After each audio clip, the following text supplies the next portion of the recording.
Hello everyone, welcome to Manage Your Monday. I'm Wendy Brooks with Manage the Chaos Professional Organizing Service, and a couple of weeks ago I mentioned that I would come back at a later date and speak to you about how I keep my personal filing system. But before I get into that, I would like to emphasize how important and how wonderful the electronic world is. If you can make yourself give up control and start keeping more of your items electronically, you are going to be able to conquer that paper monster so much faster. I do use Quicken to keep my bank register. It allows me to be able to run reports at the end of the year for me to take to my accountant for tax purposes so that I don't have statements upon statements cluttering up my life. I can just reach it online. I run reports there, and it has simplified my life greatly. So that's a little commercial for going electronic. I hope you will consider that. My life is a lot electronic, so you're going to see that I do not keep a lot of paper statements when you see my filing system. But let me just describe to you, I have mentioned in earlier videos how I consider space as real estate. And I consider the most accessible space as prime real estate. And that's where you want to keep your items that are used constantly or that you touch often.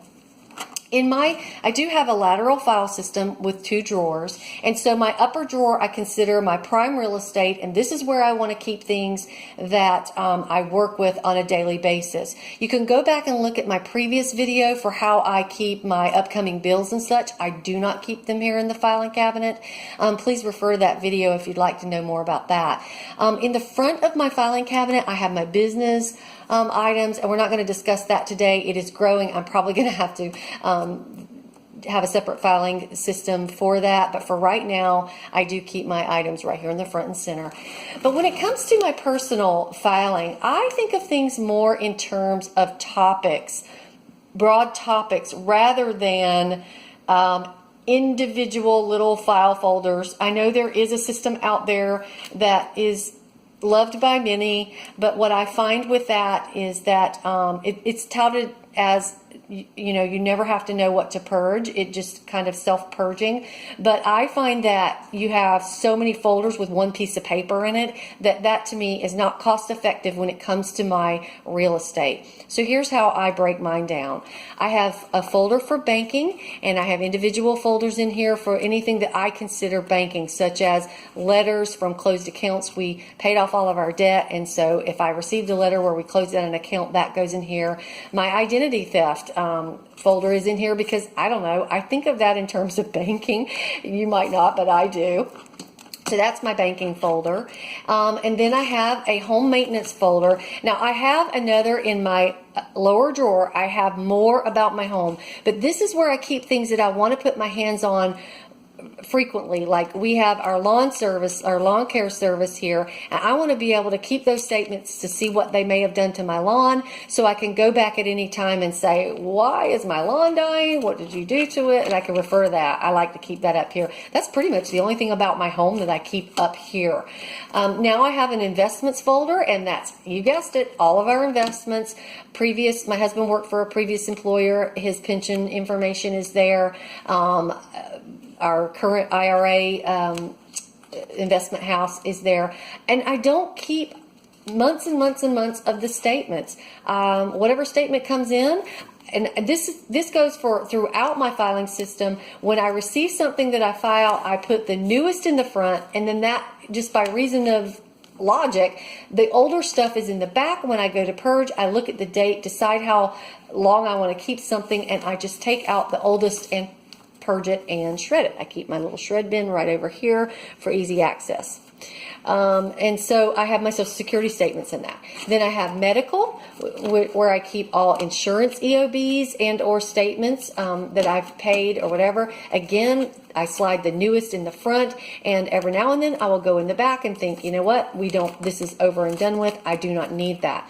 For longer term records. I do have health, one that's called health here. It's really more health records, like it's the results of my mammogram or an EKG that I had done or something like that. I also have one that is missing here for optical. I keep my newest prescription for my contacts in there. I have that out because I need to reorder them. And so I keep those there, and then this one is dental. I did have one for an individual family member because he had a lot of health issues, so I did keep an entire folder on him so that I could keep everything together. And it may work better for you to break it down by person in your medical file, but that is up to you. For me, we didn't have so much that it was too difficult to handle having it all together. Then I have one for vehicles, and when speaking about vehicles and home, I do want to make mention that I do not keep my homeowner's insurance in this home folder, and neither do I keep my vehicle titles in this vehicle up here in this prime real estate area, and I'll tell you why in a moment. I'll get back to that. But in here I have vehicle service folder. You might want to break it down into the Mazda or the Honda. We only have 2 vehicles. It's not difficult for me to find something on the particular vehicle I'm looking for. And then I do keep my car insurance in here because, quite frankly, if I had an accident and had to call about my car insurance, I would just use the little card that's in my wallet. I don't really have to have access to that. I keep only the newest one, and then I purge the older one as soon as I get the newer policy statement, and that goes in here. And then I have one for travel and one for writing. Those are personal to me. You may or may not need one of those file folders. In the bottom drawer, this is where it's more of an archive. I have our homeowners bylaws, which I don't think I've really ever looked at. I got them when we moved in and stuck them in there and never touched them again. I have one for gardening because I like to keep, when I get the little tags for the plant that tells me how to keep it from dying, I'll put it in here. It doesn't necessarily mean I'll keep it from dying, but I keep it in there.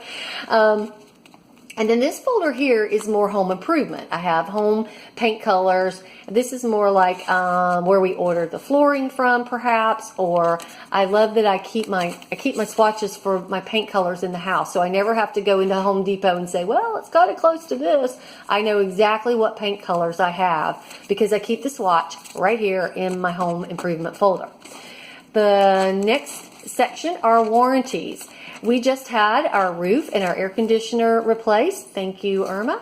And so my inspections and warranties and statements for those are right here front and center because they're the newest.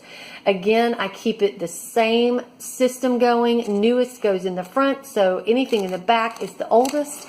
And so I can easily go back and purge from the back, knowing that those older items are probably stuff that we've either sold or gotten rid of. This section here is all warranties and or manuals on items we own, like the vacuum cleaner or the lawnmower, in case we needed to order a part. And these are awesome to keep and have them readily available in case you sell an item. People love to get that little manual with it in case they need to order a part or need to know how to assemble or disassemble it. They have it, and it's a great selling point to have that. And in the back, this was some credentialing that I had to do from a previous employer, and so, but the most important thing in this drawer here are my archive taxes. So you have to keep 10 years of tax statements, tax filings, and so I have from 2007 to 2016, and let's see, 16 must be right here. Yep. So as soon as 2017 is in the books, I will make a folder for that and put it in the front, and then I will just simply grab the 2009 one and put it over here in my shred box because it is ready to be purged. In the back, I have a few things I have grown children, and there's just a few things back there that pertain to them, but I'm really just hanging on to them for them.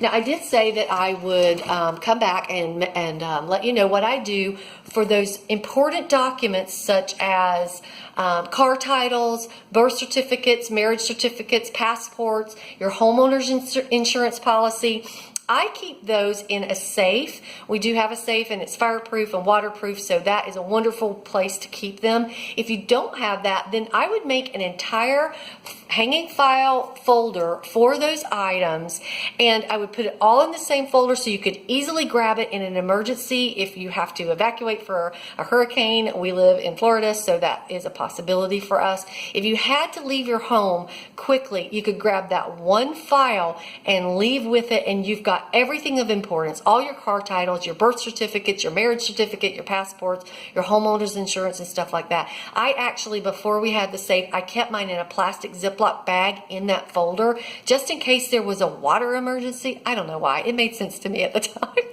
But anyway, it just made it easy for me to grab and go in case we had an emergency.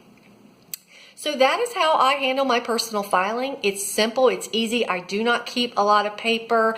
Electronic statements help me do that, and it allows me to keep my home decluttered and not have that paper monster hanging over my head all the time.